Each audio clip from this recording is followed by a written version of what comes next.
Legendary heroes of history you've never heard of. Throughout the centuries, the pages of history have been filled by kings, conquerors, and names carved into marble. But for every name that echoes through classrooms and monuments, there are 1,000 others buried beneath the dust, forgotten by time. Their stories were not written by victors. They were lived by soldiers in the snow, by women who defied empires, by rebels who stood alone when silence was safer. They were not born legends. They became them, through pain, sacrifice, and the quiet defiance of impossible odds. This is not the history you learned. These are the stories whispered between the cracks of empires, the moments of courage no one recorded, but which changed everything. You will hear voices speaking languages of the past: Russian, Mongolian, Japanese, Polish, and more. Their words are translated not just into English, but into the human truth they carried. Each chapter of this series will take you across time, from the snows of Eastern Europe to the burning deserts of Nubia, from the jungles of Burma to the shadowed alleys of occupied France. Every episode, one forgotten hero, one story that deserves to be remembered. Because in the end, history is not made by those who seek glory. It's made by those who cannot turn away. Welcome to Legendary Heroes of History You've Never Heard of. The stories of the unknown, the brave, the real. Episode 1. Lyudmila Pavlichenko, Lady Death. In 1941, when the thunder of war rolled across the plains of Eastern Europe, the world met one of its most unlikely warriors. Her name was Lyudmila Mikhailovna Pavlichenko. She was 25 years old, a university student studying history, and by the war's end, the deadliest female sniper in recorded history. More than 300 confirmed kills, a number so high that even the Nazis gave her a name that carried both fear and disbelief: Frau Todd, Lady Death. But before the rifle, before the medals, before the myth, there was simply a young woman from Bila Tserkava, a small town near Kyiv. Lyudmila was born in 1916, in the waning years of the Russian Empire. Her father, Mikhail, was an industrial worker, disciplined, stern, proud of his service in the Great War. Her mother, Elena, was a teacher.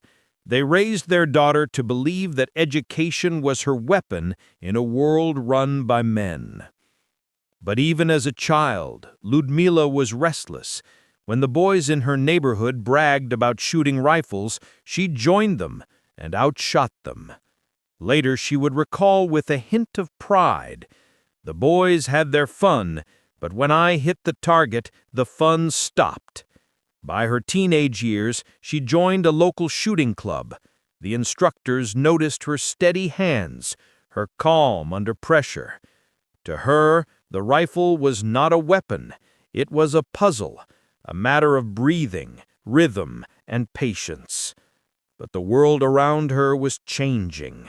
The 1930s brought storms of politics and hunger. The Soviet Union demanded loyalty. The land trembled under Stalin's purges. And across the western border, a darker storm was brewing, one that would soon swallow all of Europe. Still, Lyudmila pressed on. She enrolled at Kyiv University, studying history. She dreamed of becoming a teacher, perhaps a historian. Then, in the summer of 1941, Hitler's armies crossed the border. Operation Barbarossa. 3 million German soldiers, a wave of steel and fire rolling east. In Kiev, recruitment posters filled the streets, and Lyudmila, 25 years old, hair tied back, sleeves rolled, stood in line at the enlistment office. The officer behind the desk looked her up and down. "You're here to be a nurse?" he asked. She shook her head. "No," she said simply. "I'm here to fight." He laughed. "We don't take women as snipers." She placed her marksmanship diploma on his desk. Then she laid down the medals from her shooting competitions. He stared at them, then at her. After a long pause, he said, "Fine. Let's see what you can do." The battlefield that awaited her was no classroom. She was assigned to the Red Army's 25th Rifle Division near Odessa, a front line soaked in blood and chaos. At first, the men didn't believe she'd last a week, but when the shooting started, she didn't flinch. Her first kill came quietly. A German scout moving through the brush. She held her breath, 1 heartbeat, 2, and pulled the trigger. Later she would whisper to herself, "Ito ne igra bolshe." This is no longer a game. The first time she saw her enemy fall, she felt nothing. No triumph, no sorrow, only silence. But silence on a battlefield is survival. Weeks turned into months. Lyudmila crawled through mud, snow, and the broken bones of cities. She learned to wait for hours, unmoving, the rifle an extension of her own heartbeat. Sometimes she'd whisper to her rifle in Ukrainian, "Spokino moje drugie," steady, my friend. Her reputation grew. The men who mocked her began to protect her, not because she was a woman, but because she never missed. In her field diary she wrote, "Every German who came into my sights thought he was the hunter, but the ground had other plans." By the end of the siege of Odessa, she had 187 confirmed kills. The Soviet command took notice. They moved her north to Sevastopol on the Crimean Peninsula, where some of the fiercest fighting of the war would unfold. The city was a fortress under siege. Lyudmila led small sniper teams, slipping behind enemy lines, eliminating officers, machine gunners, and scouts. She became a ghost in the ruins, unseen, unheard, unstoppable. German propaganda units began to whisper her name through the trenches. "Pavlichenko," they said. "Lady Death." They even tried to bribe her over loudspeakers. "Pavlichenko, come over to our side. We will make you an officer." She laughed and fired another shot. During one brutal winter skirmish, her partner, a young sniper named Leonid Kitsenko, was hit by shrapnel beside her. She crawled to him under fire, pressing her hand against his wound. "Держи si, Leonid," she whispered. "Hold on." But he was already gone. Later she would write, "I buried him myself. The snow was red, and the wind was quiet." From that day, something in her changed. Her calm precision turned to cold vengeance. Each confirmed kill became not a number, but a promise. By the spring of 1942, Lyudmila Pavlichenko's name was legend on both sides of the front. 309 confirmed kills, dozens of duels against enemy snipers, all won. Her face appeared in Soviet newspapers, her story told as a symbol of resilience. But behind the image of Lady Death was a young woman whose hands trembled when the gunfire stopped, who dreamed, at night, not of glory, but of silence. That silence would soon come, but not in the way she expected. Sevastopol, 1942. For 8 long months, the city had held against the German onslaught. Artillery shells fell like rain. Hospitals overflowed. Every street was a battlefield. Among the rubble, Lyudmila Pavlichenko remained in position, hidden, watchful, patient. She no longer kept count of her kills. Numbers meant little when entire regiments vanished overnight. "Ja ne vojnu išla," she whispered. "I did not come for war." But war had found her anyway. In June 1942, during one of the final battles for Sevastopol, Lyudmila's position was struck by mortar fire. Shrapnel tore into her face and shoulder. Her comrades dragged her from the line, unconscious, covered in dirt and blood. When she awoke in a field hospital, the doctors told her she would not return to combat. Her body was too damaged. She tried to argue, begged them to let her go back, but the order was final. For the first time since the invasion, the rifle fell silent in her hands. She was evacuated by ship across the Black Sea. As Sevastopol fell behind her, she looked back at the burning horizon. Smoke rose like ghosts. Her city, her comrades, gone. "They will not be forgotten," she said softly. "I will make sure of that." By 1942, Lyudmila Pavlichenko was more than a soldier. She was a symbol.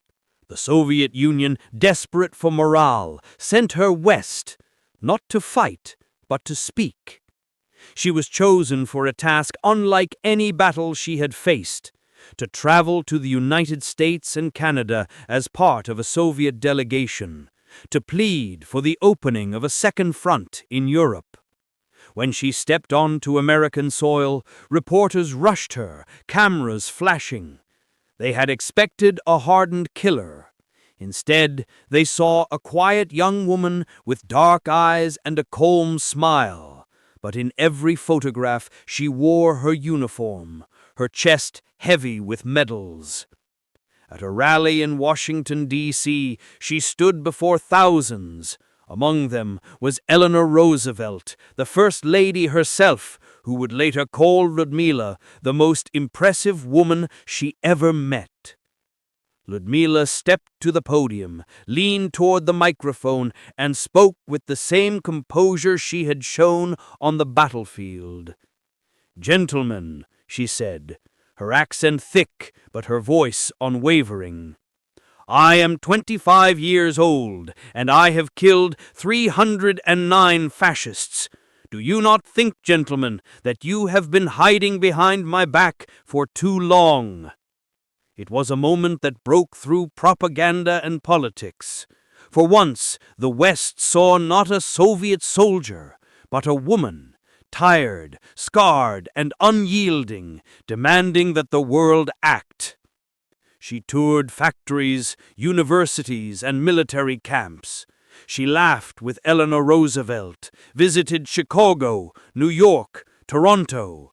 Everywhere she went, she carried her message. The war is not just Europe's fight, it is humanity's. When she returned home, the war was still raging.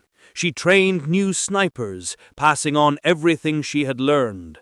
Her students would go on to defend Stalingrad, Leningrad, and the very heart of the Soviet Union. But the price she paid was invisible. Night after night, the memories returned, the faces of the fallen, the echo of her own rifle in her dreams. She finished her studies, earned her degree in history, and tried to live quietly, teaching, writing, and avoiding the spotlight. But the name Lady Death followed her like a shadow. In later years, when asked how she managed to endure it all, she would only say, "A true soldier fights not because she hates what is in front of her, but because she loves what is behind her." Lyudmila Pavlichenko lived to see peace, though peace never truly lived within her. She died in 1974 at the age of 58. Her rifle is now displayed in a museum in Moscow. The metal is worn where her fingers once rested. 309 confirmed kills, and a story that almost vanished beneath history's noise. She was not a symbol of death, she was a testament to life, to endurance, to quiet defiance. A woman who stood against an empire's might, armed only with precision and will. In another world, perhaps, she would have been a historian, a teacher, walking through the halls of Kyiv University, writing books instead of epitaphs. But fate chose her for something different. And so her story lives here, in the silence between heartbeats, in the snow that fell on Sevastopol, and in the whispered words of those who remember. Spokino, mój druže. Steady, my friend. This was Legendary Heroes of History You've Never Heard of, Episode 1, Lyudmila Pavlichenko, Lady Death. Next time, another voice from the forgotten corners of history, another story worth remembering. Episode 2, Admiral Togo Heihachiro, the God of the Sea. May 1905. The Sea of Japan lay gray and silent, heavy with fog. For weeks, the Imperial Japanese Navy had waited, 1,000 men, 50 ships, and one man who carried the weight of an empire upon his shoulders. His name was Admiral Togo Heihachiro. At 62 years old, his face was carved by sun and salt, his posture straight as a mast. He had spent a lifetime studying war, not to glorify it, but to master it. He was a man of few words, known for his quiet discipline. But to his sailors, he was more than a commander. He was the spirit of Japan's new age, the man who would decide the fate of their nation in a single battle. Across the sea, an empire was coming for him. The Russian Baltic Fleet, 38 warships strong, had traveled 18,000 miles from the ports of St. Petersburg, around Africa, across the Indian Ocean, through the Strait of Malacca, to reach these waters. They came to break Japan, to avenge their humiliating defeats at Port Arthur and Mukden, to reclaim pride lost to a rising Eastern power the world still refused to take seriously. And yet, as they drew near, Togo waited. He did not pace, he did not shout. He watched the fog, calm as the tide. "Tomoyo," he said quietly to his officers, "Konichi no tatakai wa kuni no unmei o kimaru." My friends, today's battle will decide the fate of our nation. Togo Heihachiro had not been born to power. He was the third son of a samurai family from Kagoshima, a clan that had once rebelled against the shogunate, then embraced the new emperor's vision of modern Japan. In his youth, Togo had been sent abroad to study naval warfare in England. He spent 7 years there, learning the science of ships, the discipline of fleets, and the quiet pride of those who commanded the sea. The British officers called him Togo the Silent. He studied their methods, but never forgot his own roots. When he returned to Japan, he brought with him not just knowledge, but conviction. that Japan could no longer bow to any empire, that it must stand on its own or sink into history.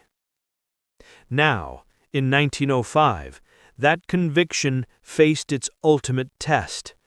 Japan's navy was outnumbered, outgunned, and facing ships twice its size. The Russians had brought their newest battleships, thick armor, heavy guns, and years of naval tradition. But Togo had something the Russians did not. He had speed, he had training, and he had a crew that believed the Emperor himself was watching. The morning of May 27th, the fog lifted. A lookout in the crow's nest of the Mikasa, Togo's flagship, shouted the words that would ignite history. "Teikikan Mitsuketa! Enemy fleet sighted!" At dawn, Togo stood on the bridge of the Mikasa. Before him stretched the calm expanse of the Tsushima Strait, and beyond it the dark columns of smoke that marked the enemy fleet. He raised his binoculars. Through the haze he saw the Russian formation, long, disciplined, and slow. They were sailing north towards Vladivostok. Togo's staff turned to him for orders. He did not speak for several seconds. Then softly, "Tenno hei kano tamani," for His Majesty the Emperor. He ordered his ships to turn, a maneuver that would become one of the most studied in naval history. Each Japanese battleship swung gracefully to starboard, forming a perfect line across the path of the Russian fleet, crossing their T. It was a move that gave Togo's gunners clear and devastating range, while the Russians could only fire forward. It was elegance born from patience, precision born from silence. When the signal flags rose from the Mikasa's mast, sailors across the fleet stopped breathing. The flags read, "Tenno hei ka banzai! Long live the Emperor!" Then Togo spoke the words that unleashed the storm. "Hasha! Open fire!" The first Japanese shells arced through the sky and crashed into the Suvorov, the Russian flagship. Fire tore through her decks. Men screamed as black smoke engulfed the horizon. Togo watched through his scope, silent. He did not cheer, he did not move. His officers reported hits, damage, chaos, but his eyes remained on the unfolding line of battle, studying, adjusting, anticipating. For 7 hours, the sea burned. The Japanese ships, smaller and faster, moved like wolves around the lumbering Russian giants. Their gunners were precise, drilled for months to fire at moving targets with deadly rhythm. Each explosion painted the water in orange and ash. The smell of cordite and salt filled the air. Togo's flagship was hit twice, splinters of iron tearing across the deck. Still he stood on the bridge, refusing to take cover. "Yorero na," he told a frightened young officer beside him. "Do not waver." By mid-afternoon, the Russians began to break formation. Their flagship was crippled, their communications shattered. Togo saw his chance.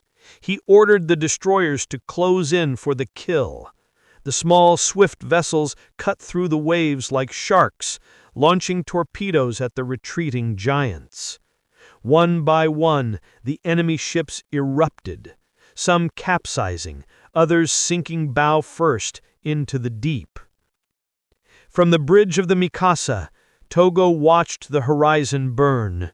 For all his years of training, he had never seen death on this scale. Ships the size of cities vanishing into the sea. The ocean itself seemed to weep with them. He bowed his head, murmuring quietly, "Umi o karerao daite kure." Sea, embrace them. Even in victory, there was no joy, only the heavy truth that glory is written in blood. As the night fell, the surviving Russian ships scattered into darkness. Some fled towards Korea, some surrendered, most never returned. The Battle of Tsushima would become one of the most decisive naval engagements in modern history. 38 Russian ships entered those waters, only a handful escaped. Japan had destroyed a European empire's fleet.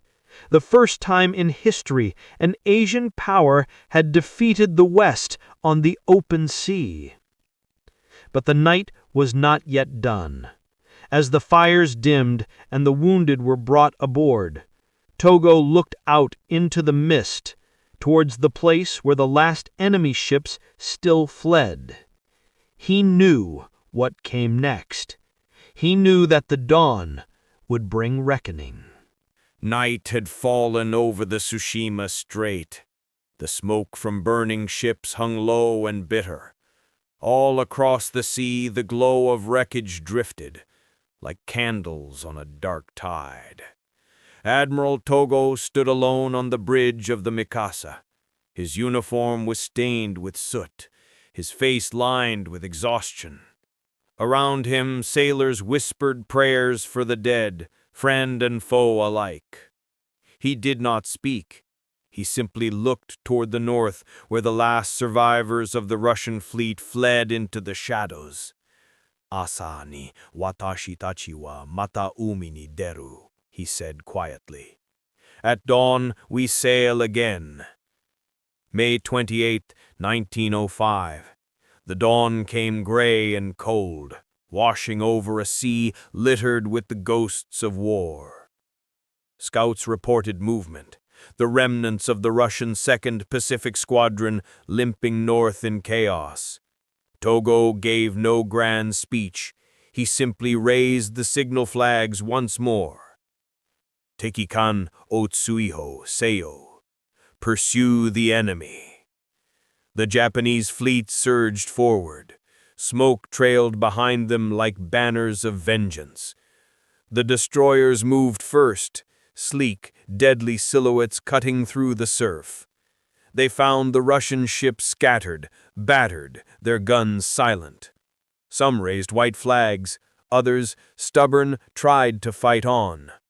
Aboard the Borodino, Captain Smirnov refused to surrender. He ordered his men to load the last shells. But when a Japanese salvo struck his ammunition stores, the ship vanished in a single thunderous bloom of fire. The sea shook. Even Togo, far off on the Mikasa, felt the vibration through the deck plates. He turned his eyes away. "Karera wa yusha datta," he murmured. They were brave men. By noon, it was over. 21 Russian ships lay beneath the waves. 7 had been captured. Over 5,000 sailors were dead, 6,000 more taken prisoner. Japan had lost only 3 small torpedo boats. It was, by every measure, an impossible victory. A storm of precision, discipline, and will, commanded by a man who believed that silence was stronger than pride. When the news reached Tokyo, the capital erupted in celebration. Banners flew, bells rang. Children ran through the streets shouting, "Togo no kachida," Togo's victory. But the admiral himself did not return to the city. He remained with his men, overseeing the rescue of Russian sailors, ensuring that the wounded of both nations were cared for. He ordered his officers, "Tekiteki ni mo nasake o," show mercy even to the enemy. And when he finally did return to Japan, he did not ride in triumph. He walked, quietly, humbly, beneath the flutter of flags and the cries of thousands. At the steps of the imperial palace, Emperor Meiji himself descended to meet him, a gesture never before made to a subject. He looked upon Togo and said simply, "Kimi wa waga unmei o mamotta." You have protected my destiny. From that day forward, Togo Heihachiro was no longer just an admiral. He became Kaigun no Kami, the god of the sea. Years later, when asked how he won the Battle of Tsushima, Togo replied with characteristic simplicity, "Watashi wa kami to uma ni shitagatta." I obeyed God and the sea. He never sought glory, never gave long speeches, never wrote memoirs. His only monument was the silence of his command and the legacy of the navy he built. But he was not untroubled. He carried the memory of that battle to his grave, the faces of the dead, the sight of ships burning, the sound of men crying out in 2 languages. He often returned to the coast of Kagoshima, to the cliffs overlooking the sea. There he would watch the sunset and whisper, "Umi wa subete o oboete iru." The sea remembers all. When the sea is still, listen. You may yet hear his voice carried by the wind. Umi wa subete o oboete iru. The sea remembers all. Episode 3, Tomoe Gozen, the Onna Bugeisha. In the heart of 12th century Japan, before the samurai became legend, the land was torn apart by fire and ambition. The Genpei War, a storm that divided clans, burned cities, and birthed the Age of Warriors. And from that fire rose one name, whispered in disbelief by friend and enemy alike: Tomoe Gozen. A woman whose hands knew the bow better than any man, a soldier who fought beneath banners that never expected her to exist, a warrior the scrolls would call Onna Bugeisha, woman of war. But before she became legend, she was a girl from the mountains. Snow falls across the Echigo province. A small wooden house creaks under the weight of winter. Inside, a girl no older than 12 draws her bow against the wind. Her breath clouds the air. Tomoe was born to the Nakahara clan, retainers to the great Minamoto. Her father, Nakahara Kaneto, was a soldier, hard and disciplined. But his daughter, she was different. "Chichiue, yame nasai, ona ga yosha naro naranu." Tomoe, stop, a woman cannot become a warrior. Tomoe, calm and steady. "Chichiue, kaze wa ona to otoko o erabanai." Father, the wind chooses neither woman nor man. He stared at her, watching the arrow split a target through a gust strong enough to unseat a horse. The old warrior said nothing more that day. By the time she turned 15, she could ride bareback, fire 3 arrows at full gallop, and disarm grown men twice her size. Her father began to smile when he watched her practice. He knew the world beyond their mountains was cruel. He knew that war was coming. And in war, strength, not birth, decided survival. The year was 1180. The banners of the Taira clan hung across the capital like a blood-red sky. The Minamoto, exiled, scattered, and humiliated, called their banners once more. Tomoe's clan answered the call, and with them rode a man who would change her fate: Minamoto no Yoshinaka, her cousin and her commander. Yoshinaka was proud, ambitious, and unpredictable. He was known as Kiso Yoshinaka for the mountain valleys he ruled, and it was there that Tomoe Gozen first proved herself not as a daughter, but as a warrior. At the Battle of Yoko Tagawara, Yoshinaka's small band was ambushed by Taira scouts. The snow was waist-deep, visibility near zero. Tomoe, only 18, rode at his side. Yoshinaka shouting over the wind, "Tomoe, sono kawa wa watare, oshi taose." Tomoe, cross that river, crush them. Tomoe, with fierce calm, "Wakarimashita, dono," understood, my lord. She charged through the frozen stream, arrows slicing the storm. By the time Yoshinaka's men regrouped, the Taira scouts lay dead, cut down by a single rider.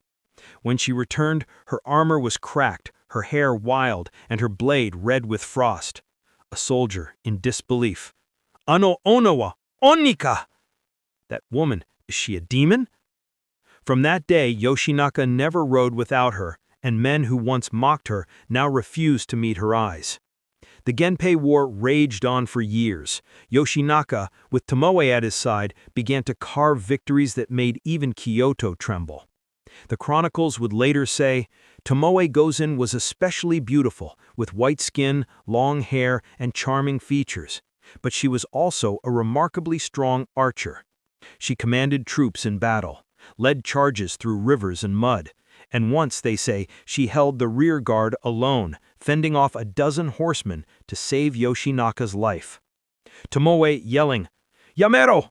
Watashi no ken o koe rareba ikasu! Stop! None who cross my blade shall live! When it was done, her horse steamed like a living flame. The men who saw it that day whispered her name as if it were a spell. But glory has a cruel habit of turning men to ash, and Yoshinaka's pride, the same fire that drove him to victory, began to consume him. He demanded more, Kyoto, the imperial court. He wanted the throne of the Minamoto for himself. Tomoe saw it in his eyes, the hunger of a man who could no longer tell victory from ruin. In 1183, Yoshinaka entered Kyoto in triumph. The city bowed before him, but the court whispered, Yoshinaka is too wild, too independent. The Minamoto shogun, Yoritomo, Yoshinaka's cousin, saw him as a threat, and so orders were sent. Yoshinaka was to be removed. Tomoe knew it before he did. She saw the letters, heard the messengers, and felt the tightening circle of betrayal. She confronted him one night beneath the lanterns of the Kiso camp.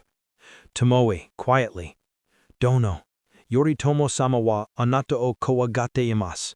My lord, Lord Yoritomo fears you. Yoshinaka, grim smile. Sore ga tatakai da, Tomoe. Osorero mono wa makeru. That is war, Tomoe. Those who fear have already lost. He turned away, watching the flames dance on his armor. He had won every battle, and yet he was already doomed. That winter, the armies of Minamoto no Yoritomo, led by Yoshitsune, the brilliant younger brother, began their march. And Tomoe Gozen would soon face the greatest test of her life. The mountains that had once sheltered her would now become her final battlefield.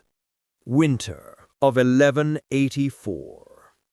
The snows melted into mud along the Uji River, and with them melted the last illusions of safety. Kiso Yoshinaka, once hailed as the savior of the Minamoto, now stood branded a traitor. And beside him rode Tomoe Gozen, the last shield of a doomed army. Dawn broke like steel. The plain at Awazu was a frozen lake of mist and thunder.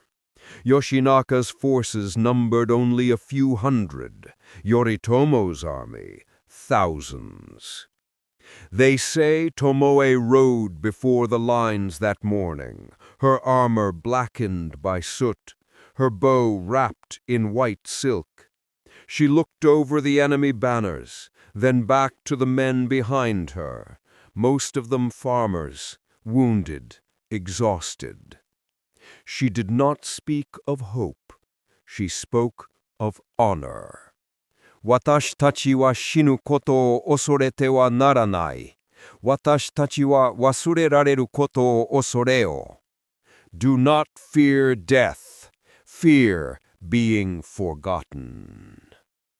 The men struck their spears on the ground. The sound was dull, but the resolve was clear. The first wave of Yoritomo's cavalry struck like a hammer. Tomoe drew and loosed, each arrow finding its mark. When her quiver emptied, she took her naginata, the curved blade of the Ona Bugeisha, and charged. Enemy samurai shouting, "Onna da, onna ga senjen ni tatteiru." A woman stands at the front. They laughed for a moment, Then she cut them down one after another until laughter turned to silence. By midday, the snow was red. Yoshinaka's banner wavered in the wind, the white fan of the Minamoto smeared with mud. Tomoe's horse stumbled, wounded. She dismounted, sword in hand, eyes searching for her lord. Tomoe found Yoshinaka near a stand of pines, his armor shattered, his face calm as if he were already beyond life. Tomoe, Dono, ima nara nigeraremasu. My lord, we can still escape. Yoshinaka, softly. Tomoe, watashi wa konran no motte urei to nasu. Kore ijo ikete mo yo wa nai. Tomoe, I have brought this chaos upon myself. There is no use living further. She looked at him, realizing he had already chosen death. For a samurai, surrender was shame. For Yoshinaka, defeat was unthinkable. He pointed toward the chaos of battle. Yoshinaka, saigo ni isetsu kataki yo taose, una nado to yobarenu yoni. Take one last head, so no one may ever call you woman. Tomoe bowed her head, tears freezing on her cheeks. She turned her horse toward the enemy's commander, Onda no Hachiro Moroshige, a man famed for his strength, and rode. They say she struck him clean through the neck, lifted his head, and rode back through the smoke. The soldiers who saw her that day swore she glowed white like a spirit. When she reached Yoshinaka again, he was gone. Surrounded, arrows bristling from his horse, the lord of Kiso had met his end. Tomoe dismounted and stood alone. What happened next is lost between truth and legend. Some say she fought until her blade broke, then vanished into the woods. Others say she cut her hair and became a nun, living in silence until old age. But the chronicles of Heike Monogatari remember only this. Of all his warriors, Tomoe Gozen was the most beautiful and the most brave. Centuries passed. The name of Tomoe Gozen was folded into myth, a ghost, a symbol, a story to frighten men who thought war belonged only to them. But every legend begins in truth. And the truth is that a woman once stood on the frozen field of Awazu, facing 1,000 enemies, and did not bow. In an age that demanded obedience, she chose defiance. In a world that measured worth by bloodlines, she forged her own. And though her grave is lost, her spirit endures. In every woman who refuses to be forgotten. Tomoe Gozen, the Onnabugeisha, the Lady of War. Episode 4. Simo Hei Ha, the White Death. In the winter of 1939, the forests of Karelia became silent. Not the silence of peace, but of fear. Here, between the trees, men disappeared without a sound. Their bodies lay still, their helmets dusted with frost, and every Russian soldier who dared to whisper his name called him the same thing, Belia Smert, the White Death. But to his own people, he was just Simo Hei Ha, a farmer, a hunter, a quiet man with steady hands and eyes that never blinked before the shot. The village of Rautjärvi lay close to the Russian border, a cluster of wooden houses beneath an endless sky. Here, Simo was born December 1905 to a family of farmers and hunters.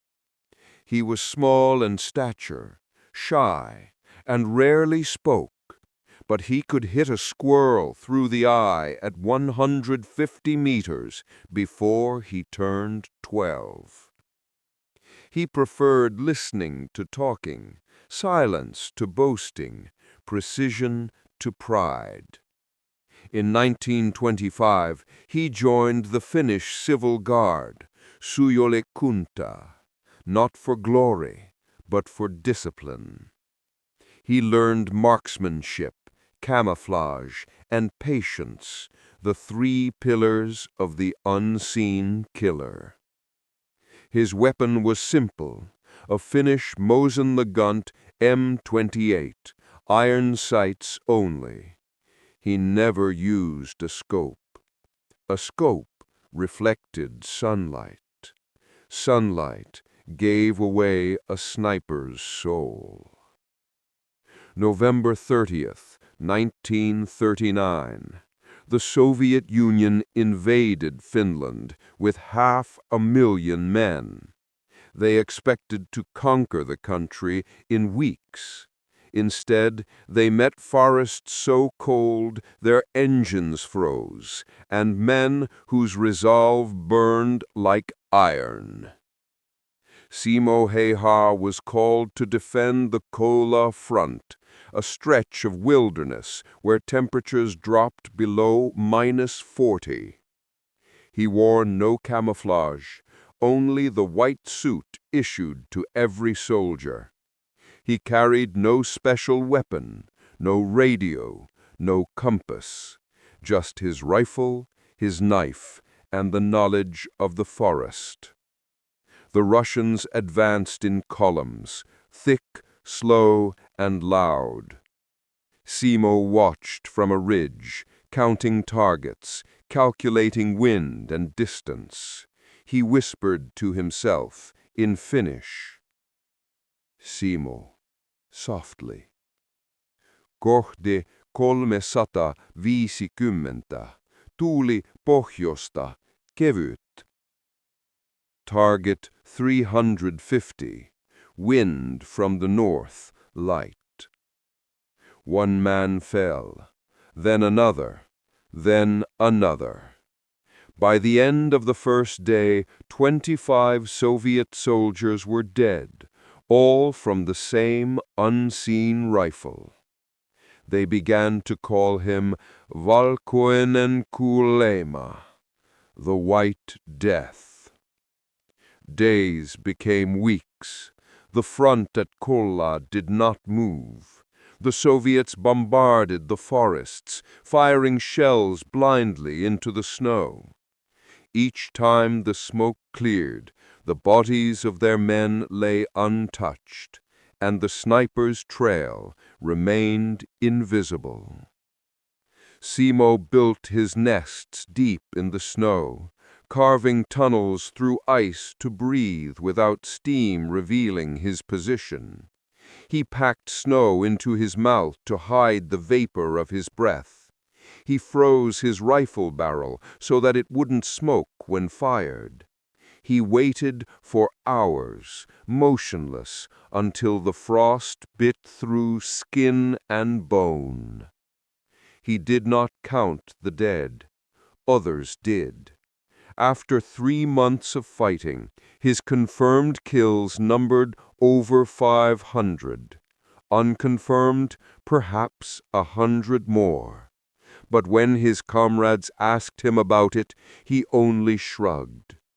Comrade, whispering, Kuinka, monta, Simo. How many, Simo? Simo, quietly. En tiedä, enkä välitä. I don't know, and I don't care. To him, it was not about numbers. It was survival. He fought because his land was under fire, his village, his fields, his silence. He moved through the forest like a phantom, always one step ahead of death. And yet, death was never far behind. In March 1940, the Red Army launched one final push across the Kola River, and the White Death would face his own.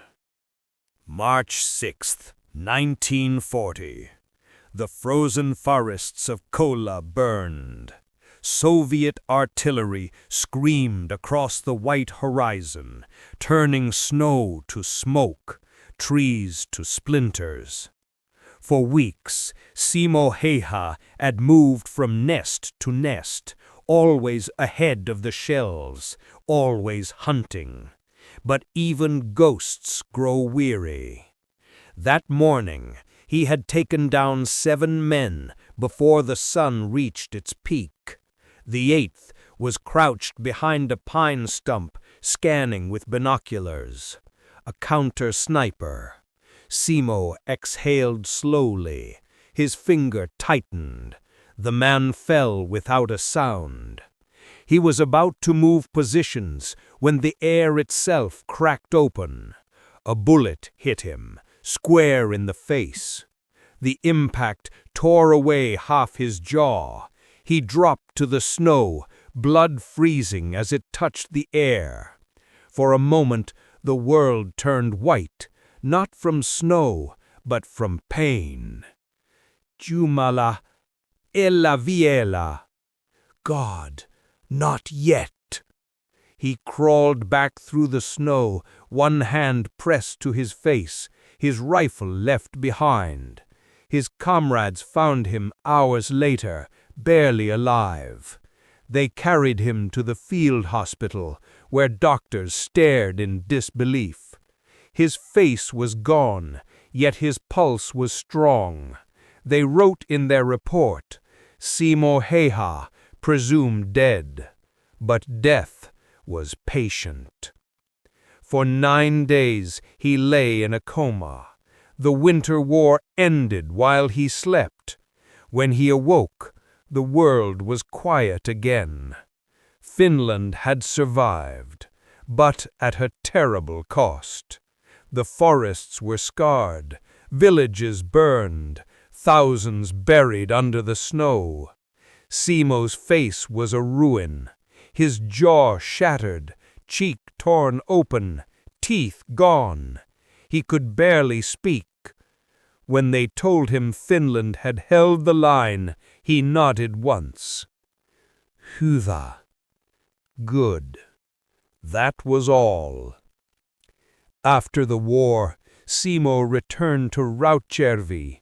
He rebuilt his farm by hand, brick by brick, his scars hidden beneath a simple smile.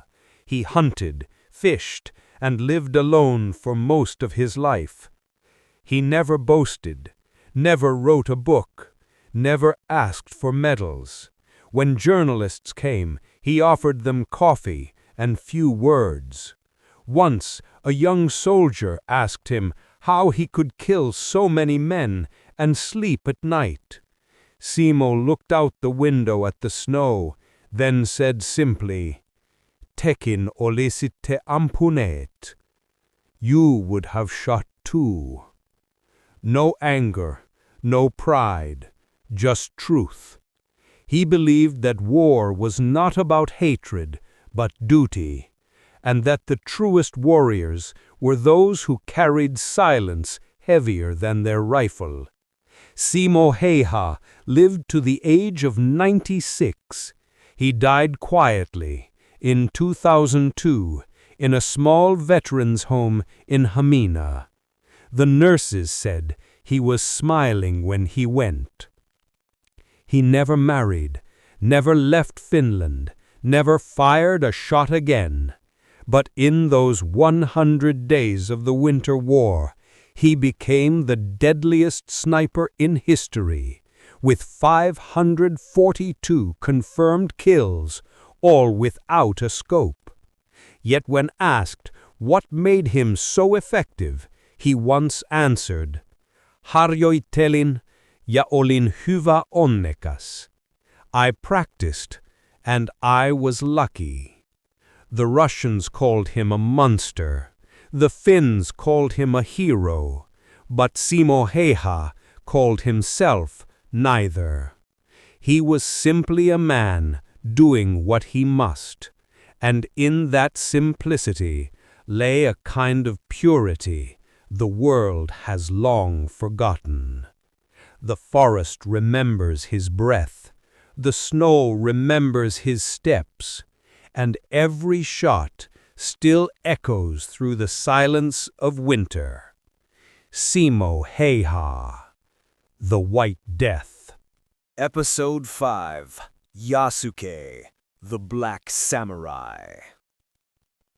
In the spring of 1579, the port of Sakai shimmered under the morning sun. Merchants shouted prices for silk and spice. Samurai paced with measured pride. And across the harbor, a foreign ship rose from the mist like a ghost of another world. From that ship stepped a man the likes of which Japan had never seen. A man whose skin was darker than obsidian, whose height dwarfed even the tallest soldiers. The crowds gathered in awe, whispering one word again and again: Kurobo, the Black One. His name was Yasuke. He came not as a conqueror, but as a servant, a bodyguard to the Jesuit missionary Alessandro Valianto. They had sailed from India, through storms and sickness, across the South China Sea to reach the land of the rising sun. To the Japanese, he was a walking miracle, a living statue. Children ran beside him, reaching to touch his arm, believing the color would rub off. In Kyoto, word of the giant spread like wildfire, until it reached the ear of one man, Oda Nobunaga, the most powerful warlord in Japan, a man of brilliance and brutality, who burned temples and rewrote destiny. When Nobunaga heard of the foreign warrior, he demanded to see him at once. Yasuke entered the castle of Azuchi, surrounded by whispers. Dozens of samurais stood aside as he passed, half in awe, half in fear. When he reached the great hall, Nobunaga sat upon his dais, sharp-eyed, silent. He studied Yasuke for a long moment, then motioned. Nobunaga, in Japanese, Misero, show me. A servant brought water. Nobunaga commanded Yasuke to wash, to see if the color would come off. Yasuke obeyed, his movements calm, proud. The water turned clear. His skin did not change. A ripple of shock ran through the room. Nobunaga leaned forward and laughed. Daihen omoshiroi! Extraordinary. Then more quietly, Kono toko wa kami ni mono ka? Is this man touched by the gods? From that moment, Yasuke was no longer a curiosity. He was a man in Nobunaga's service. Nobunaga was not one to trust words. He trusted strength, and so he ordered Yasuke to spar with his best men. Yasuke bowed and took the wooden staff offered to him. 3 samurai attacked, swift, trained, lethal. Yasuke moved like water through fire. In moments they lay on the ground, gasping, not from humiliation, but disbelief. Nobunaga stood and applauded. Yasuke, omae wa tsuyoi. "Yasuke, you are strong." He was given armor, a sword, and his own quarters in the castle, an honor few foreigners had ever received. He would dine with Nobunaga himself, speak in gestures and broken words, and learn the way of the samurai. As months passed, Yasuke adapted. He learned to speak Japanese, to bow, to kneel, to wield the katana with both reverence and rage. Nobunaga saw in him something rare, not just strength, but loyalty. He called him Yasuke Dono, a title of respect. They rode together into battle, where the sight of the dark-skinned samurai terrified enemies and inspired men alike. To them, he was proof that Nobunaga's reach extended beyond oceans, beyond race, beyond reason. In the castle, servants would whisper at night, "Kuroi samurai ga kami ni een ni chikara onegatta." The Black Samurai has asked the gods for eternal strength. But Yasuke asked nothing.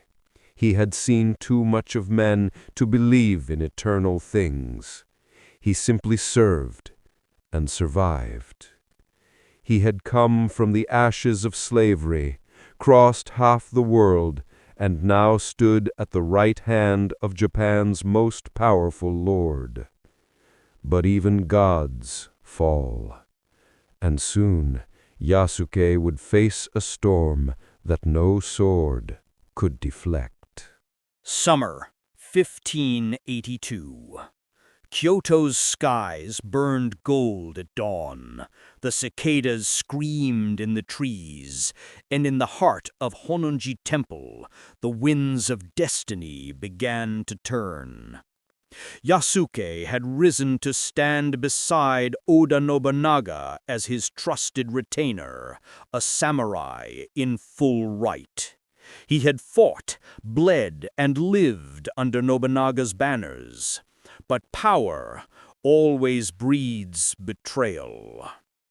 Akechi Mitsuhide was one of Nobunaga's generals, cultured, loyal, patient.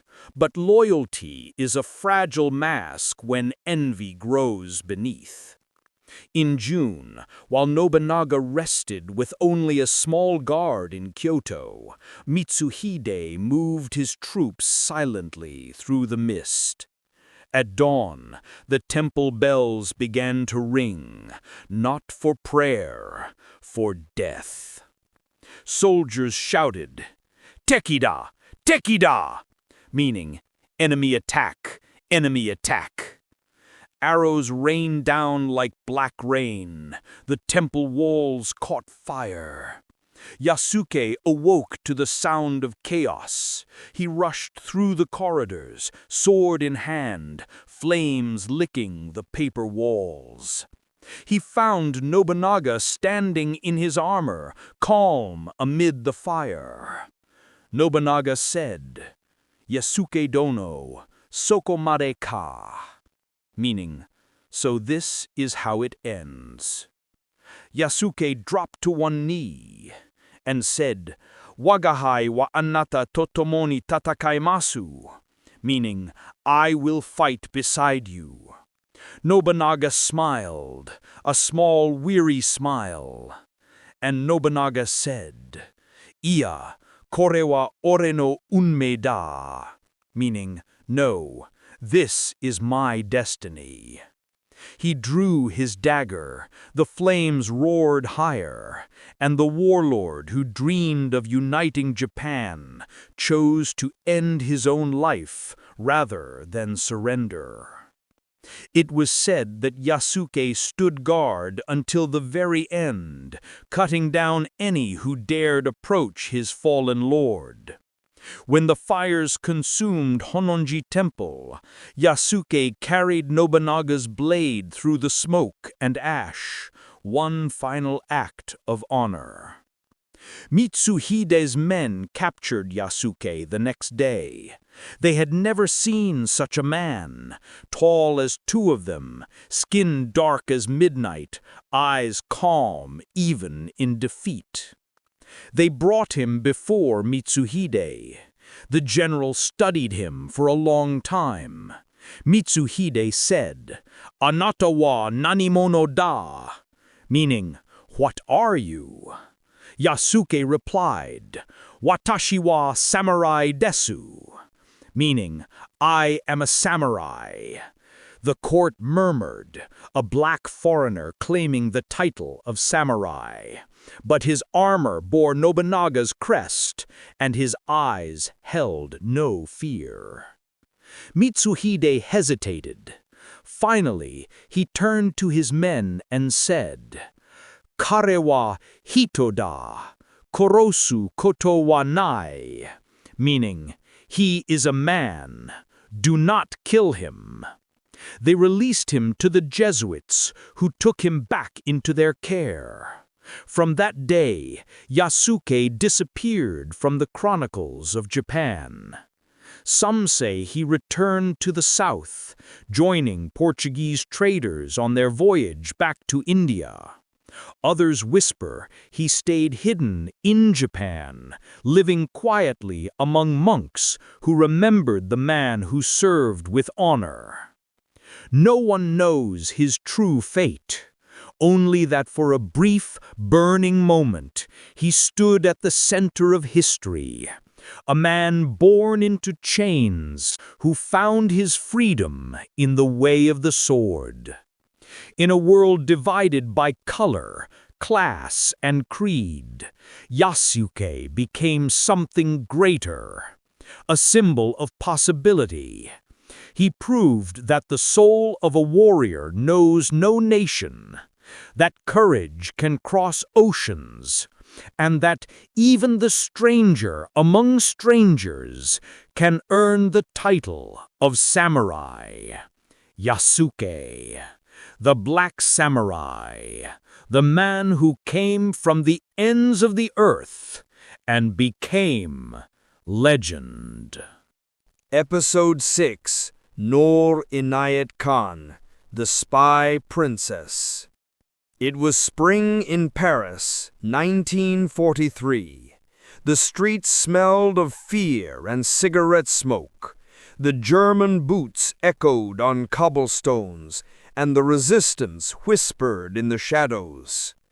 And somewhere in that labyrinth of occupied France, a woman's voice drifted through the dark, soft, measured, calm. Her name was Noor Inayat Khan. To the Germans, she was only a code name on a file. To the British, she was Madeleine, their last wireless operator in Paris. To history, she was the Spy Princess. Noor was born in Moscow, 1914, to a Sufi father from India and an American mother from Albuquerque. Her father, Hazrat Inayat Khan, was a musician and mystic who taught that all faiths were one song sung in many keys. When Noor was a child, he would tell her, Hazrat, in Urdu, Dil saaf rakho Noor, dunya ka andhera bhi roshni se dar jata hai. Keep your heart pure, Noor. Even the darkness of the world fears light. They moved to Paris, where Noor studied music at the Sorbonne and wrote children's stories, gentle tales about kindness and courage. But when the Nazi army marched into France, the gentle world she loved shattered. Noor refused to flee. She once wrote in her notebook, "If one believes in peace, one must fight for it." And so she did.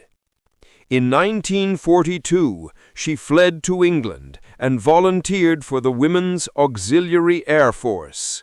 Her grace, her quietness, her command of French drew the attention of a secret organization, the SOE, Special Operations Executive. They asked her a question few women were asked in those years. Could you live alone, behind enemy lines, and send messages to London, knowing every transmission might be your last? Noor nodded once. Noor in French. Oui, je le ferai. Yes, I will do it.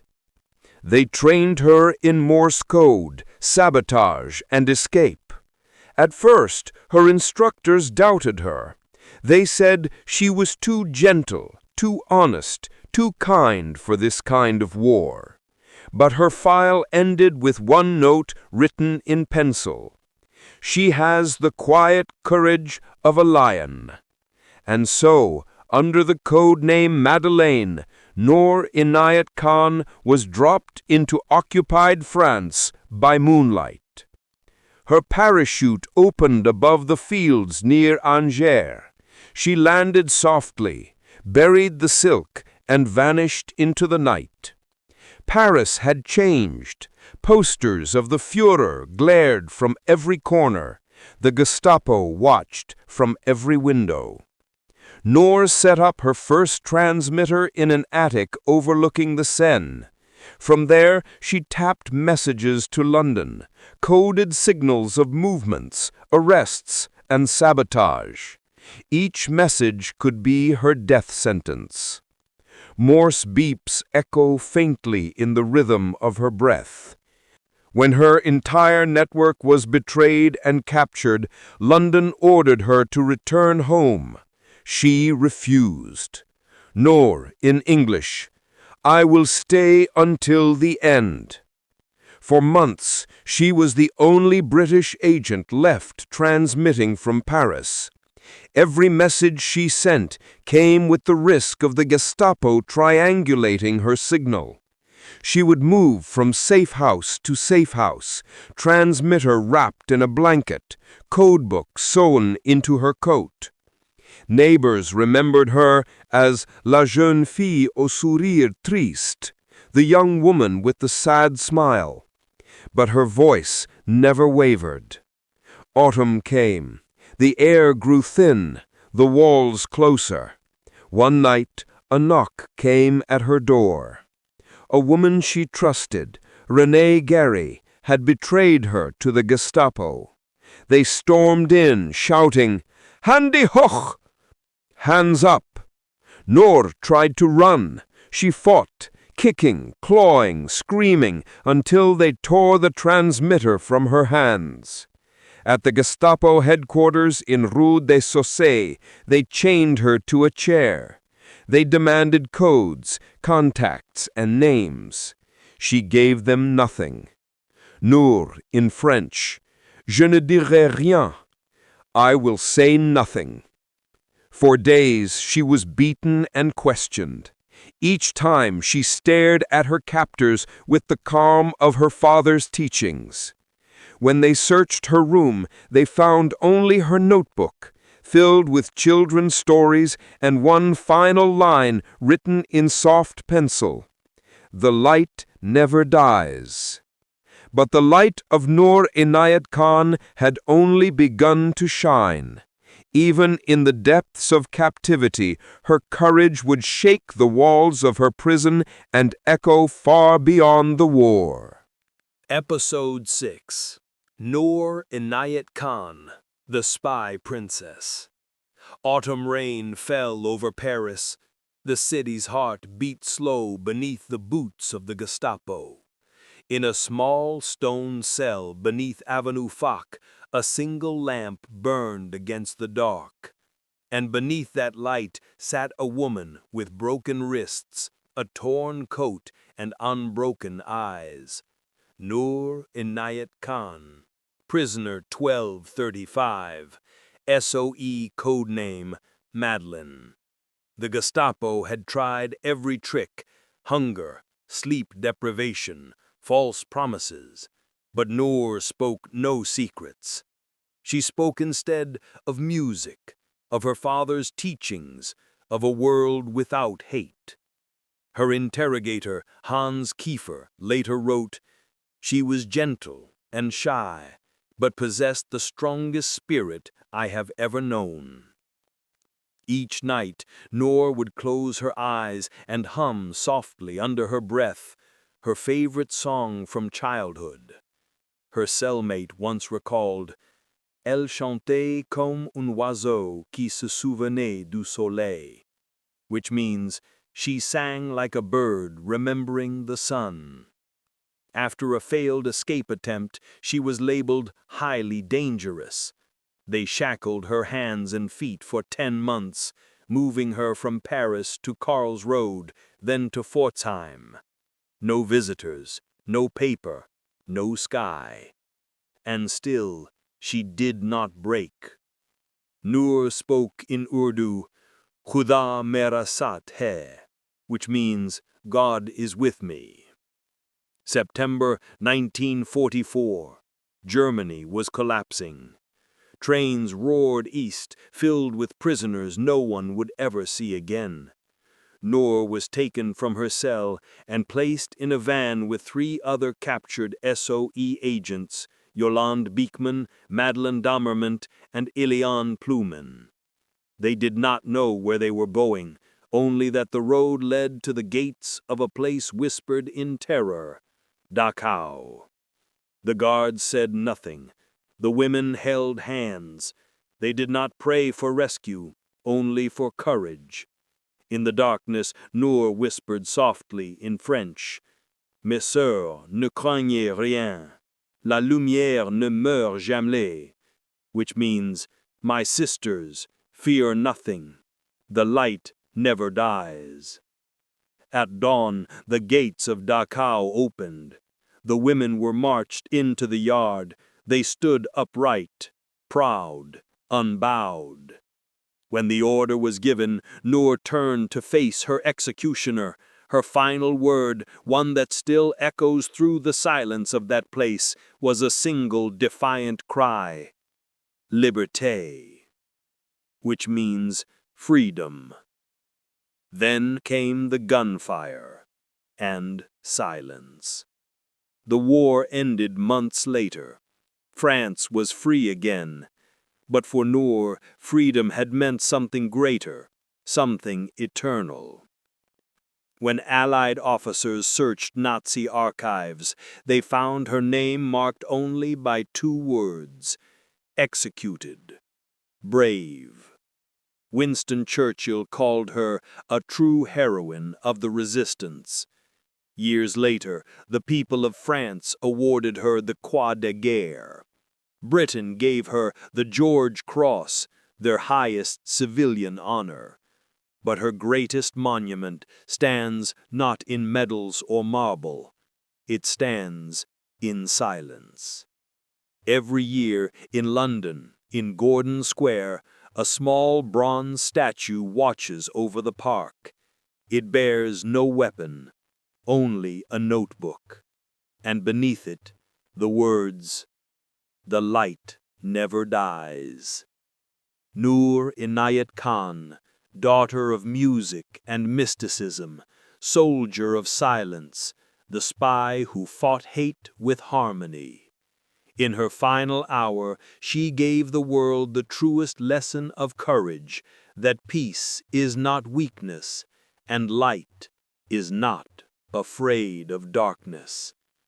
Her voice may have faded into history, but her song still plays. Episode 7, Witold Pilecki, the Volunteer of Auschwitz. Warsaw, 1940. The city was a graveyard of broken walls and whispered names. Poland had fallen, its flag burned, its people scattered between 2 tyrants. But in the smoke of that silence, one man still stood tall, a farmer, soldier, and patriot named Witold Pilecki. While others fled the coming darkness, he walked straight toward it. By the summer of 1940, rumors of a new kind of prison had reached the Polish underground, a place called Auschwitz. No one knew what it truly was. A labor camp, they said, a place for political prisoners. Witold was skeptical. Too many trains went in, too few came out. And so he proposed an idea so audacious it silenced the entire resistance table. Witold in Polish, "Muszę wejść do środka," I must get inside. They thought he was mad, but Witold's voice was steady, his eyes cold with conviction. He wanted to enter Auschwitz as a prisoner, to build a secret network inside, to gather proof of what the Nazis were truly doing. In September 1940, he left his family behind. He kissed his wife, Maria, and whispered, "Jeśli nie wrócę, powiedz dziecom, że ich ojciec walczył aż do końca." If I do not return, tell our children their father fought until the end. Then he deliberately walked into a Nazi roundup on the streets of Warsaw. They beat him, bound his hands, and threw him onto a train. Days later, he stepped through the iron gates of Auschwitz. Above them, the words mocked him in steel. Arbeit macht frei. Work makes you free. Inside those gates, freedom had no meaning. Only survival did. They shaved his head, stripped his clothes, and burned a number into his flesh. Prisoner 4859. Witold was no longer a man, only a number in a machine built to erase names. He learned the rhythm of brutality quickly. A missed salute meant a beating. A cough during roll call could mean death. But beneath that cruelty, Witold began to build something extraordinary. At night, he whispered to other prisoners, teachers, priests, soldiers, gathering fragments of trust in a world built on fear. Together, they formed the Związek Organizacji Wojskowej, the secret military organization inside Auschwitz. They stole documents, counted transports, recorded every murder. They smuggled letters written in invisible ink on scraps of paper. Each message risked their lives, but told the world what the Nazis tried to hide. By 1942, the true horror of Auschwitz was clear.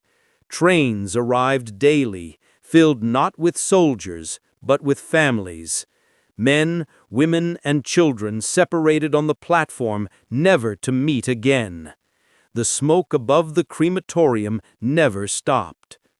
Witold's reports described the mass killings, the starvation, the torture. They were sent through secret couriers to London, to the Polish government in exile.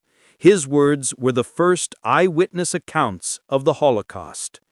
But in those reports, one line returned again and again. Witold, "Prosimy pomoc," we beg for help. No help came. The Allies doubted. The truth seemed too monstrous to believe. Still he continued.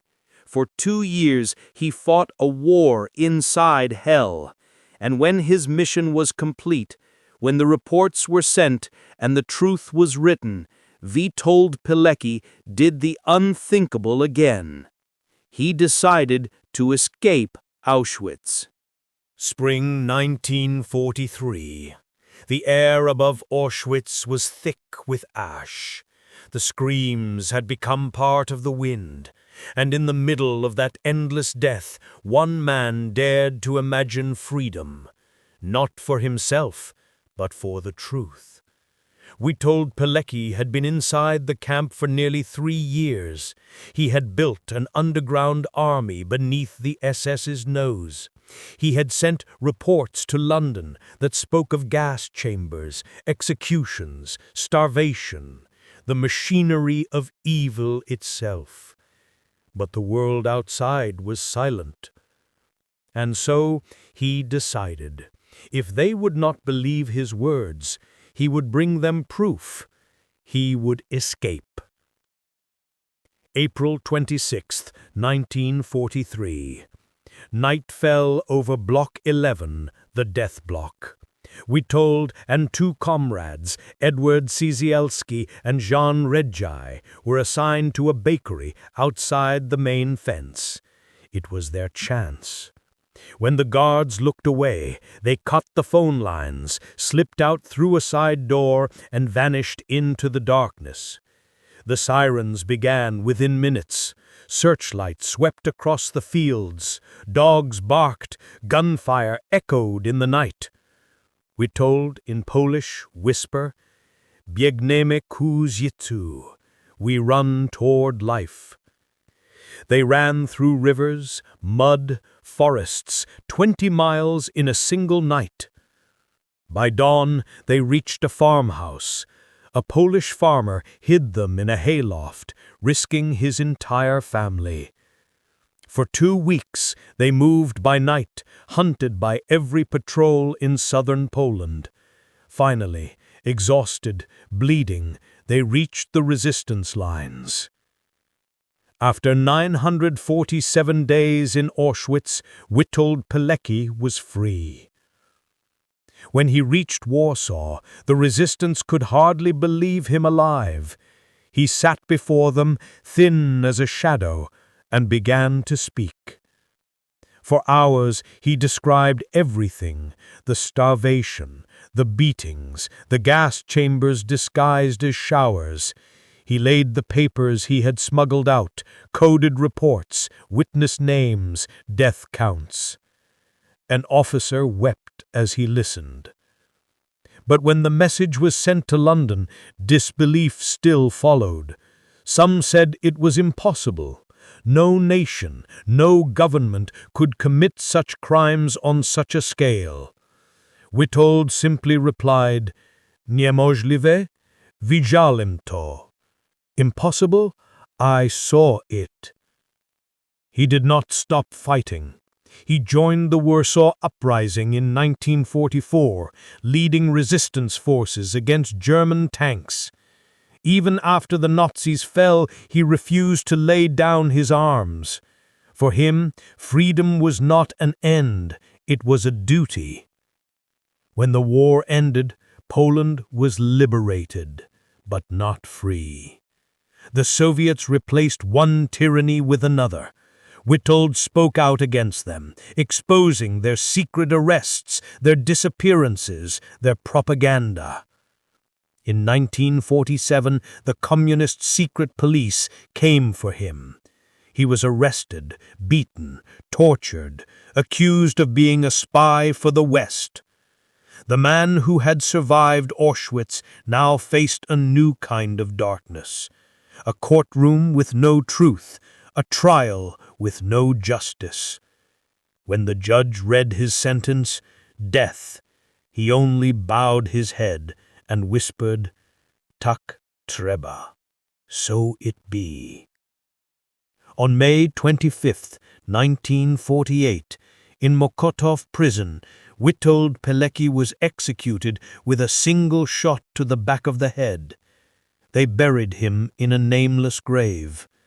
For decades, his story was erased, forbidden to be told. But the truth has its own way of escaping, just like the man who carried it.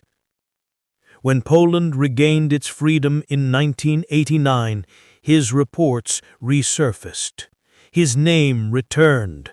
The soldier who volunteered for Auschwitz was finally honored as one of the bravest men in history. He once wrote, in a letter smuggled from his cell, "Chciałem tylko by Polska była uczciwa." I only wanted Poland to be honorable. Witold Pilecki, a man who walked into hell to expose its truth, who faced 2 tyrannies and bowed to neither, whose courage cost him everything and yet gave the world its conscience. In the face of silence, he spoke. In the face of death, he stood. And even in the heart of Auschwitz, he remained free. Episode 8. Nancy Wake, the White Mouse. Before she was the most wanted woman in France, Nancy Wake was a girl from Wellington, New Zealand, who ran barefoot across the beaches of Sydney, dreaming of faraway cities. The world was wide then, and safe. In 1932, she stepped off a train in Marseille with nothing but a suitcase and her laughter. France felt like freedom. Europe still glittered, though thunderclouds gathered over Germany. Nancy became a journalist, quick with words and quicker with charm. When she was sent to interview a new German chancellor named Adolf Hitler, she laughed at his stiff salute and called him that jumped-up little man. She would come to regret how right she was. By 1936, she had married Henry Fiocca, a wealthy industrialist from Marseille, and built a life of luxury. But when the Nazi tanks rolled into Poland and later into France, the air changed. Luxury began to taste like guilt. She watched the refugees flood the southern roads, children dragging suitcases, mothers clutching rags that used to be dresses. Something in her broke. Nancy, in French. Je ne peux pas rester assise à regarder. I can't just sit and watch. So she joined the resistance. At first, she carried messages hidden in bicycle frames and bread loaves. Then money. Then people, pilots, Jews, soldiers, anyone the Gestapo wanted. She forged papers, bribed guards, and laughed her way through checkpoints with lipstick and nerve. Soon the Germans gave her a name, Die Weiße Maus, the White Mouse, because she always slipped away. Nancy worked with the Pat O'Leary escape line, ferrying Allied airmen across the Pyrenees into Spain. She memorized routes, passwords, and safe houses. One mistake meant execution. In Lyon, she met a cell of fighters planning sabotage operations. Their leader called her reckless. She smiled. Nancy in French. Je ne peux pas mourir en courant qu'en me cachant. I'd rather die running than hiding. She used her charm as a weapon. At dinners with Vichy officers, she gathered secrets between sips of wine. By day, she was a society hostess. By night, she was moving men through the sewers under Marseille. But each success brought more danger.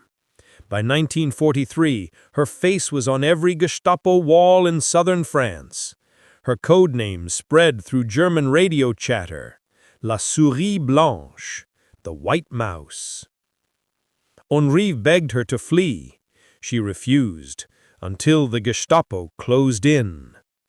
When her network was compromised, Nancy barely escaped a raid on her apartment. She fled through fields and forests, hunted by dogs and soldiers. At Toulouse, she joined a group of fugitives attempting to cross the Pyrenees. Winter winds cut through their clothes, snow blinded their path. One man slipped, fell, and vanished into the gorge below. Still Nancy pushed forward. After days of hunger and frostbite, she stumbled into Spain and collapsed. When she awoke, she was in a British safe house. The officer looked at her papers and whistled softly. Officer, you're the White Mouse? Nancy, last time I checked. She was sent to London, debriefed, and offered a choice, rest or return. She chose the latter.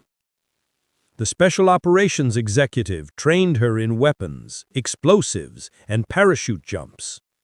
The instructors said she was one of the best they'd ever seen.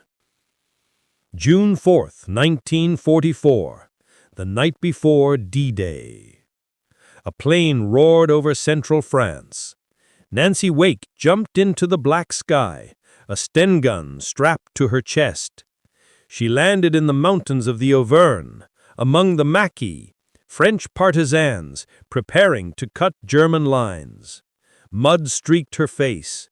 Her parachute fluttered in the wind like a ghost. She was home again, but now as a soldier. The men tested her. Some laughed at the idea of a woman giving orders, so she silenced them the only way she knew, by outfighting them. She learned every rifle, every bomb. When she wasn't leading sabotage raids, she cycled hundreds of kilometers through enemy territory to deliver codes, a mission that would make her legend. The war was reaching its climax. The Germans were retreating, desperate and brutal. And in the heart of occupied France, Die Weiße Maus prepared for her deadliest hunt. The night was black and wet. Rain poured down on the forests of Montmorcher. In a cave tucked between the pines, a dozen Maquis fighters huddled around a lantern. At their center stood Nancy Wake, short, sharp-eyed, her hair tied back under a soldier's cap. Her radio crackled with London's voice. "Hold the line! Sabotage all German movements before dawn!" She nodded once. "Alors, messieurs, on les fait danser. Well, gentlemen, let's make them dance." The men grinned. They had learned to trust her instincts and her fire. In the early hours, Nancy led her team down the slopes. They crept along the railway line, planting explosives under bridges and fuel cars. At 4:17 a.m., she gave the signal. A thunderclap of fire tore through the valley. Flames lit the sky as German trains erupted into chaos. The blast could be heard 20 miles away. The next day, the Maquis learned that 5 supply trains to Normandy had been destroyed, and that every German patrol in the region was hunting La Souris Blanche.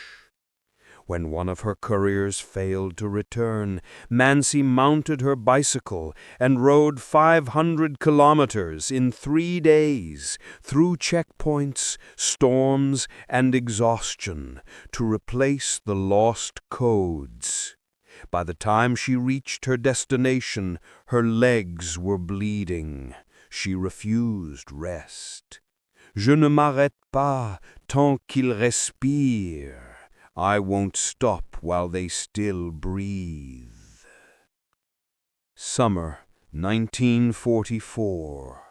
The Germans launched a full assault on the Maquis camps in the Auvergne Mountains. 22,000 troops against 3,000 partisans.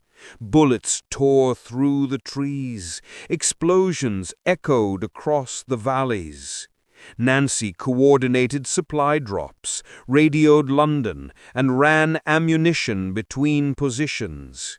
When one of her comrades panicked, she grabbed his rifle and fired until the barrel smoked. "On ne fuit pas, on les retient." We don't run, we hold them. When the Maquis were forced to scatter, she led a group through the forest for days, avoiding capture by sheer instinct and luck. She refused to be taken alive. Her nickname, the White Mouse, had become prophecy. By August, the tide had turned. The Allies had landed in Normandy, and the resistance moved in open revolt. Nancy's unit ambushed convoys, cut communication lines, and took back villages. The locals called her Madame André, their steel-hearted commander. When France was liberated, she walked into Vichy wearing her uniform and demanded the surrender of a local garrison. The German officer looked her up and down and sneered. She raised her Sten gun. He signed the papers. Later, in Lyon, she received the news she had dreaded. Her husband, Henri Fiocca, had been captured by the Gestapo and executed. He had refused to betray her. For a moment, the white mouse stopped running. The silence hit harder than any bullet. After the war, Nancy was decorated by Britain, France, and the United States. She drank champagne with generals and kings, but she never forgot the smell of blood and pine. When asked years later how she managed such impossible courage, she shrugged. "You don't feel brave when you're doing it. You just do it because someone has to." She lived to 98, sharp-witted, unapologetic, still laughing at the men who said a woman couldn't fight. In her later years, when a journalist asked her if she would do it again, she smiled faintly and said, "Je n'ai jamais cessé de le faire." I never really stopped doing it. Nancy Wake, the white mouse who mocked the Nazis, defied death, and led from the shadows. Her war was one of courage wrapped in charm, of lipstick and gunpowder, of laughter echoing through the ruins. In every war there are those who fight with strength and those who fight with spirit. She fought with both and never once looked back. Episode 9. Banbhakta Gurung, the Gurkha who charged alone. In the shadow of the Himalayas, where the wind cuts like glass and the rivers carve through stone, a boy was born who would one day face an army alone. His name was Banbhakta Gurung, from the village of Phalpu in western Nepal. He grew up in the hills, herding goats, running barefoot through the forest, laughing into the wind. There was no fear in him, only patience, endurance, and pride. When he turned 18, he took the long road to the British recruitment post. The Gurkha regiments were legendary, small men with curved blades and iron hearts. Their motto was simple: better to die than live a coward. Banbhakta passed the trials easily: strength, stamina, silence. When he was handed the kukri, the curved Gurkha knife, he bowed his head. Banbhakta said in Nepali, "Yo mero man ko izzat ho." This is the honor of my soul. He joined the 2nd Battalion of the 5th Royal Gurkha Rifles, not knowing that war would soon carry him to the jungles of Burma, a world of mud, monsoon, and death. Burma, 1944. The Japanese had carved a path through the jungle, inching toward India. The British and Indian forces, with the Gurkhas among them, were ordered to stop them at all costs. The soldiers called it the Green Hell: leeches, snakes, disease, and an enemy that vanished into the trees. Banbhakta's platoon crawled through the undergrowth, soaked in sweat, carrying rifles that jammed in the rain. He learned to move without sound, to sense danger in silence. Once, while on patrol, a sniper's bullet tore through the leaves and struck his section commander dead beside him. His blood splattered across Banbhakta's face. The jungle went still. The order came, "Fall back," but Banbhakta didn't move. He crawled forward, scanning the trees, and saw the sniper's flash, a single glint of metal. He waited for the wind to shift, then fired one clean shot. The enemy fell. That day, his platoon began to call him the Quiet One. He didn't speak much. He simply acted. March 5th, 1945. The 25th Indian Division was tasked with retaking a hill called Snowdon East, a Japanese stronghold blocking the advance toward Tamandu. The ridge was steep and fortified with bunkers, machine guns, and trenches dug deep into the rock. Every assault had failed. Bhanbhakta's company was ordered to move up. The jungle roared with gunfire. Mortars tore through the bamboo, shredding leaves into ash. Men fell, screaming, clawing at the mud. Pinned down by fire from a sniper's nest, the Gurkhas couldn't move. Their section commander was hit. In the chaos, Bhanbhakta looked around. No one could see the enemy's exact position. He took a deep breath and began to crawl forward alone. The sniper's nest was perched high on a tree overlooking the slope. Every time a man moved, he was cut down. Bhanbhakta pressed his face into the earth, moving inch by inch. Bullets snapped over his head.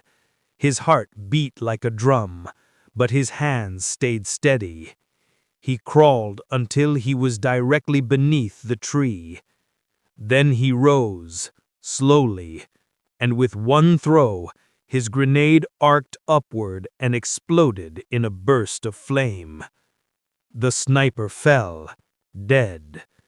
The line cheered, but the hill was still alive with Japanese fire. Machine guns barked from bunkers above, cutting down anyone who dared move. Bhanbhakta looked to his left and saw his comrades pinned down in the mud. He could wait, or he could end it. He chose the latter. With his rifle jammed and his section scattered, he picked up a few grenades and the curved Gurkha knife at his belt. He began to climb. The slope was near vertical, covered in roots and corpses. Bullets sliced through the foliage. Bhanbhakta said, "Jai Mahakali, Ayo Gurkhali." Glory to the great goddess, the Gurkhas are coming. He reached the first bunker, threw in a grenade. Silence. Then the second. Another blast. He charged the third and shot the two soldiers emerging from the smoke. By the time his section realized what was happening, Bhanbhakta was already climbing toward the summit.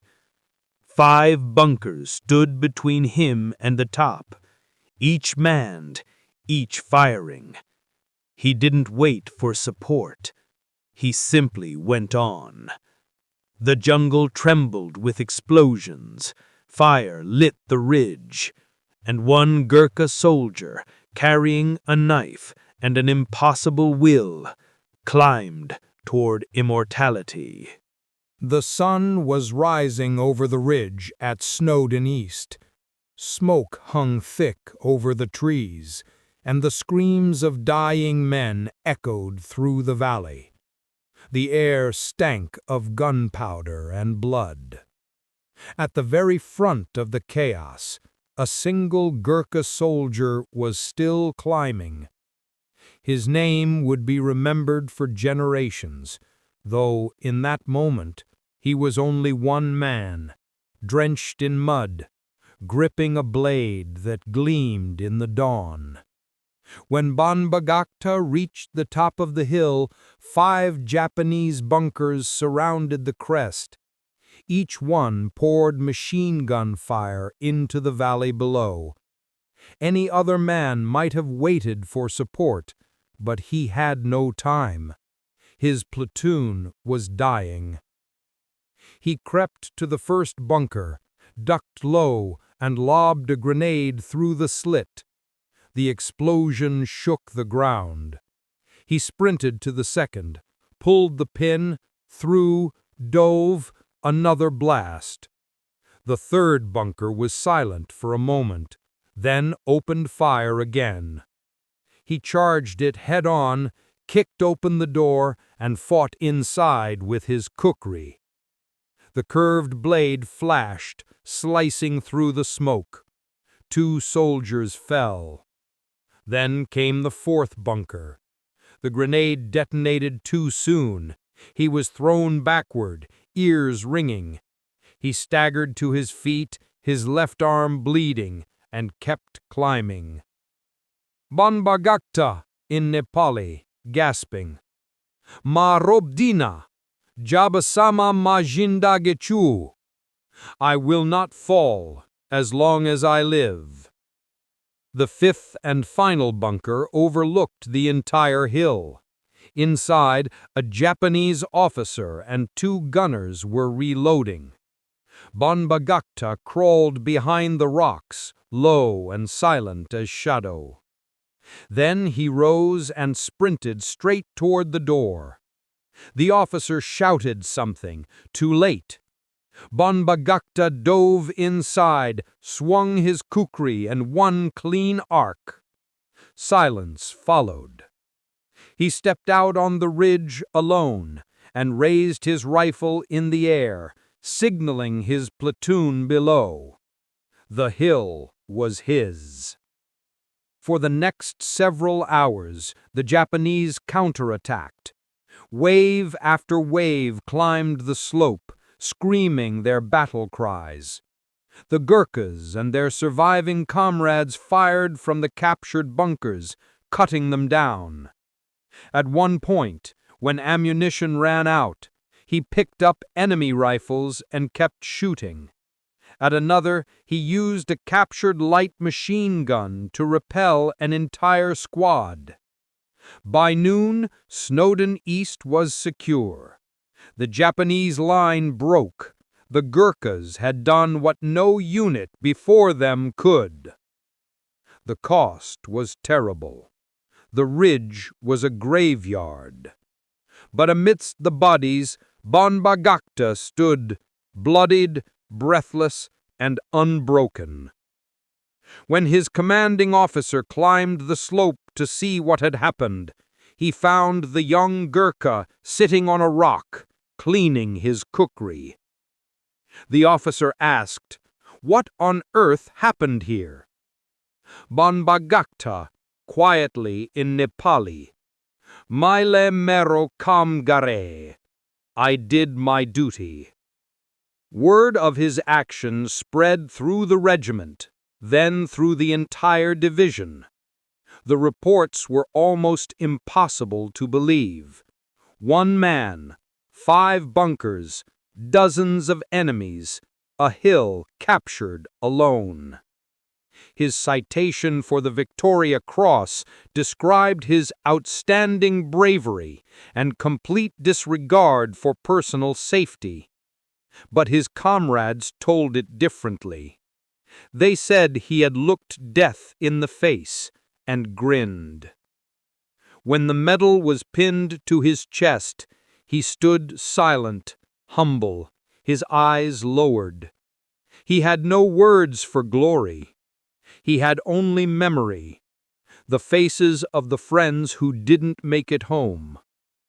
Banbagakta in Nepali, Yo padak meru satiharu koho.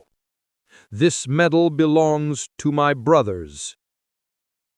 After the war, Banbagakta returned to his village in Nepal. He built a small house, worked his fields, and raised his family. He never spoke much about the war. When children asked him about his medals, he only smiled and said, "Courage is doing what must be done when no one else can." The jungle took the hill back. Grass grew over the trenches, trees swallowed the bunkers, but the story lived, whispered in barracks, sung in the mountains, told by Gurkha fathers to their sons. In the annals of courage, his stands alone, a tale of silence, steel, and duty. Bambagakta Gurgun, the Gurkha who charged alone, who carried a knife into the heart of war and returned with honor unbroken. He fought not for medals, not for glory, but because somewhere deep inside the mountain boy he once was, a voice still whispered, Banbagakta in Nepali, faintly, Jai Mahakali, Io Gurkali. Glory to the great goddess, the Gurkhas are coming. Episode 10. Chiune Sugihara, the Japanese Schindler. Kaunas, Lithuania. Summer 1940. The world trembled. The German Blitz had devoured Poland, and the refugees, thousands of them, flowed eastward like a river of ghosts. Among them were men who had lost their names, women who carried only photographs, and children who had stopped crying. They came to the gates of the Japanese consulate, a pale building with a crimson flag, and inside it sat a man whose decision would defy an empire.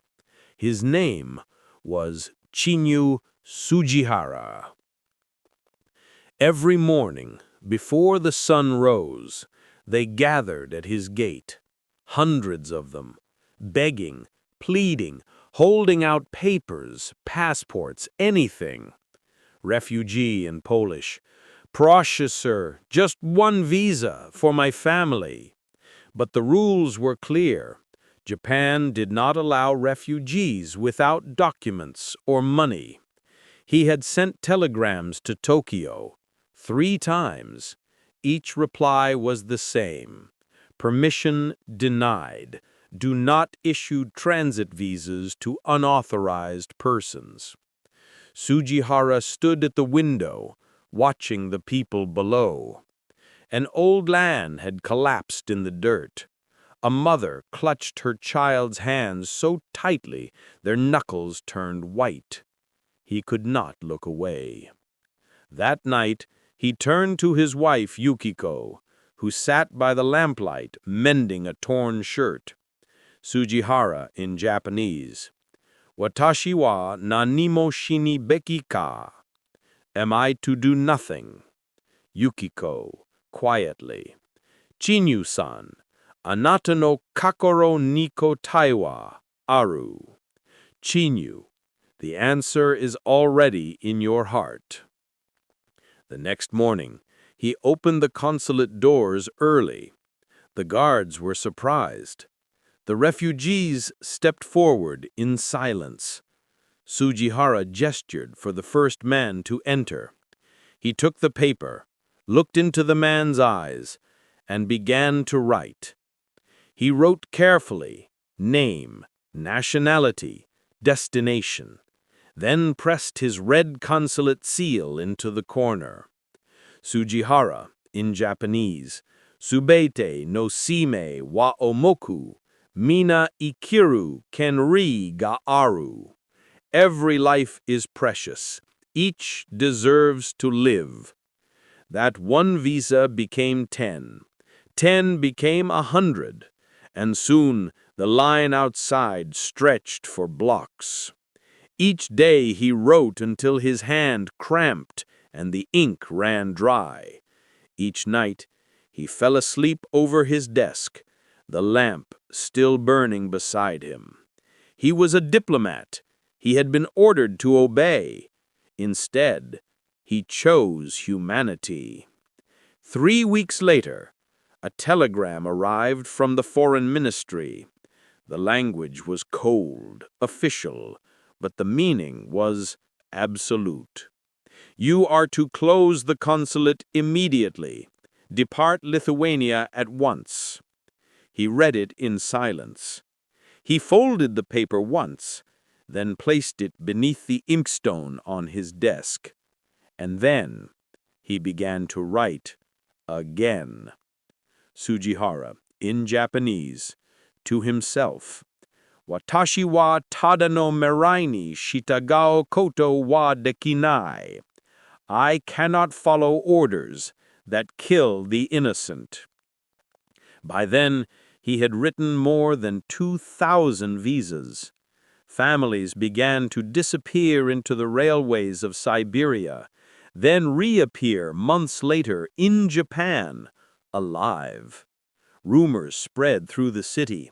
The Japanese man with the red stamp was saving lives. And yet, he never smiled. He knew it was only a matter of time before the world closed in. Kauna Station, September 1st, 1940. Sugihara and his family were ordered to leave on the last train out. But when they arrived at the platform, they found the refugees already there, thousands of them, shouting, weeping, holding up papers. He saw their faces and understood. It wasn't over. He turned to his wife, Sugihara. "Fomu wa watashite kudasai." Give me the forms. He leaned out the train window and began to write again. The ink bled in the wind. His pen scratched across paper as the whistles screamed. "Hayaku Chiune! Hayaku Chiune! Quickly, Chiune! Quickly!" He signed until the last second, until the train lurched forward, and still he wrote, tossing visas through the window, one after another, as the people ran beside the train crying out his name. Then, when the papers were gone, he removed his consulate seal from his pocket, kissed it once, and threw it to the crowd. "Subete no inochi wa taisetsu da." Every life is precious. When he reached Japan, there was no welcome, no applause. He was dismissed from the diplomatic corps. No one spoke his name again. He worked as a translator, a salesman, a quiet man in the back streets of Tokyo. He never spoke of the visas, not once. Years passed, decades, the world forgot. Until one day, a letter arrived. It was written in Hebrew. "Ani chai bigla lecha." I am alive because of you. In 1985, Israel invited him to Jerusalem. He was old, frail, his steps slow and deliberate. But when he reached Yad Vashem, the hill of remembrance, he found hundreds waiting for him, men, women, and children, the descendants of those he had saved. They surrounded him, weeping, laughing, calling his name in a dozen languages.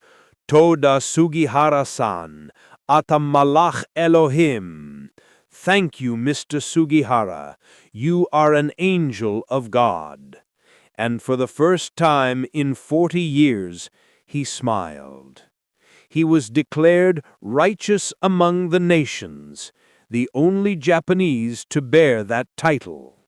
He passed away 1 year later, quietly, peacefully, at home. When they found his desk, a half-finished letter lay before him. It read in his careful hand, "Life is to live for others."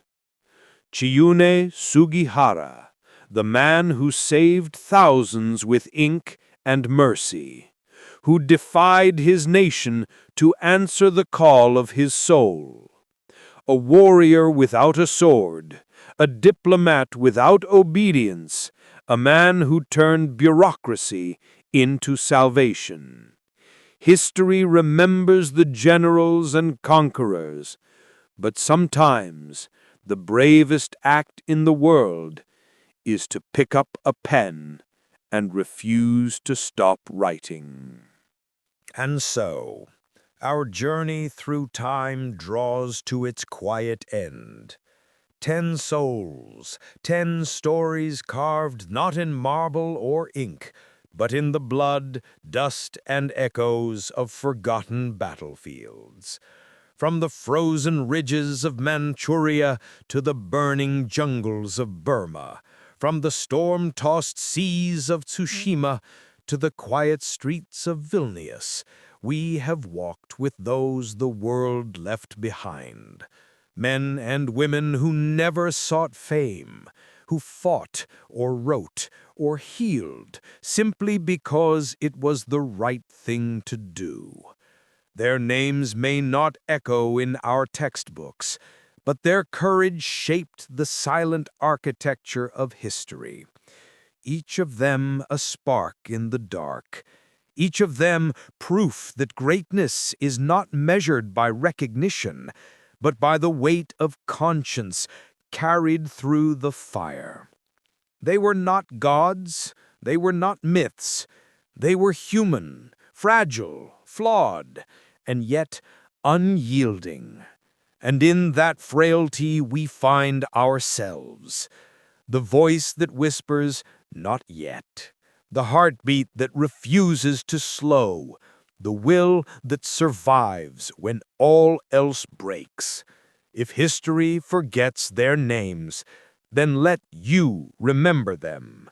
For when you do, when you whisper their courage into the world again, they live, not as ghosts of the past, but as living proof that even in the smallest of hearts can dwell the mightiest of heroes.